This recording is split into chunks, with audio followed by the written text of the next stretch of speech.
गिल ने सारे रिकॉर्ड तोड़ दिए। भारत ने फिर गावा के घमंड तोड़ने के बाद एडवेस्टन का गुरूर तोड़ा और पूरे इंग्लैंडियों को पानी पानी कर दिया। बिहार का वो लड़का जिसने बुमराह को रिप्लेस कर दिया और पूरी दुनिया में छा गया। भारत के इन तीन त्रिदेव ने पूरे इंग्लैंड में हाहाकार मचा दिया और उसने रोने पर मजबूर कर दिया इंग्लैंडियों को। और ऐसा क्यों, चलिए जानते हैं इस वीडियो में। So hello guys, welcome to our channel that is intelligence factor. तो सबसे पहले आप सभी से रिक्वेस्ट है कि ऐसे ही क्रिकेट जगत की इंटरेस्टिंग जानकारी के लिए अगर आपको सबसे पहले जाननी है तो प्लीज इस चैनल को सब्सक्राइब करना ना भूलें। तो आज हम इस वीडियो में इंडिया वर्सेस इंग्लैंड के सेकंड टेस्ट मैच के डे 5 पर क्या क्या हुआ चलिए जानते हैं टॉप मोमेंट्स के जरिए। तो डे 4 पर इंग्लैंड 72 पर 3 विकेट थी और डे 5 पर मैच वहीं से कंटिन्यू होता है, जहां इंडिया की जीत में इंग्लैंड के काले बड़े बादल रुकावट दे रही थी और उनका साथ दे रहे थे उनके तेज बारिश, जिसके कारण मैच को वहीं रोकना पड़ा। खैर, डीएसपी सिराज को आता है गुस्सा, जिसके कारण उन्होंने इंग्लैंड के बादलों को वहां से भगा दिया। फिर 2 घंटों के बाद मैच को शुरू किया जाता है और फिर इंग्लैंड के बैटर आते ही और फिर इंग्लैंड का वो बैटर जो डे 4 पर काफी कूद रहा था, अरे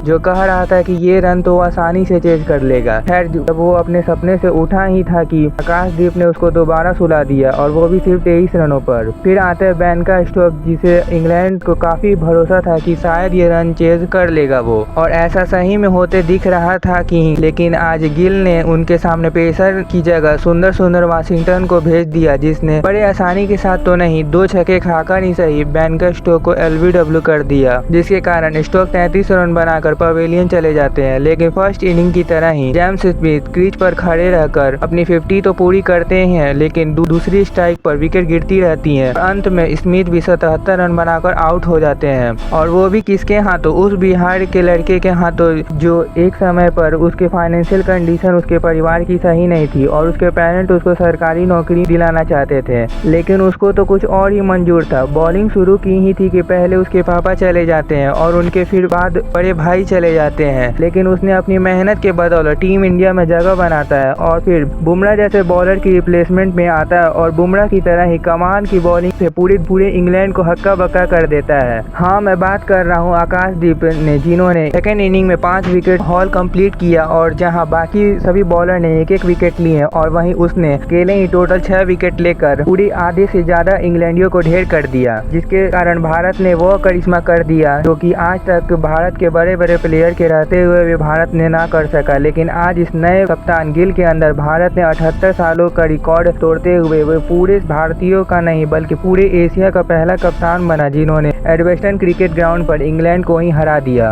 और साथ ही साथ वो सबसे नए कप्तान बने जिन्होंने कोई टेस्ट मैच को जीता हो। हालांकि ये सब गिल का अकेले का किया कराया नहीं है, इसमें सभी भारतीय प्लेयर जैसे राहुल, जायसवाल और पंत जैसे प्लेयरों का भी हाथ है, केवल प्रसिद्ध कृष्णा को छोड़कर। लेकिन भाई ने भी अगले मैच की तैयारी के लिए काफी अच्छा प्लान बनाया। आखिर 500 बॉलों के बाद उसने 1 विकेट ले ही दी, और उसमें भी मियां भाई का एक ब्रिलियंट कैच था। हम भारतीय भी गजब है ना। ये सेकंड मैच जीते हम तो ये गिल का एरा है, फर्स्ट मैच हम हार गए तो वो गंभीर का एरा। ये तो गलत है ना, हारने में गंभीर का हाथ है तो जीत में भी उसको पूरा क्रेडिट देना बनता है। खैर, इसी के साथ गंभीर और गिल की जोड़ी ने उन सभी हेटर के मुंह पर एक एडवेस्टन की जीत का एक बड़ा जोर तमाचा मारा, जो कि बोल रहे थे कि इंडिया 5-0 से हारेगी। और इस जीत में अगर किसी प्लेयर का सबसे बड़ा योगदान है तो वो भारत के ये 3 त्रिदेव, जिन्होंने अकेले अपने दम पर अपने दिन पर जब चाहा जहां चाहा इंग्लैंड को बजाया, रुलाया, दौड़ाया, लेटाया, और वो 3 प्लेयरों में है शुभमन गिल, जिन्होंने इस मैच में पहली पारी में 269 रन मारे और दूसरी पारी में 160 रन मारकर वे इस मैच के मैन ऑफ द मैच बने। सेकंड प्लेयर है मोहम्मद सिराज, जिन्होंने इस मैच की पहली पारी में अकेले ही इंग्लैंड के 6 बड़े विकेट लिए और दूसरी पारी में उनके ओपनर को आते ही चलता किया और इस मैच में 7 विकेट लिए। और तीसरे प्लेयर हैं आकाशदीप, जो कि पहली पारी में 5 विकेट हॉल नहीं ले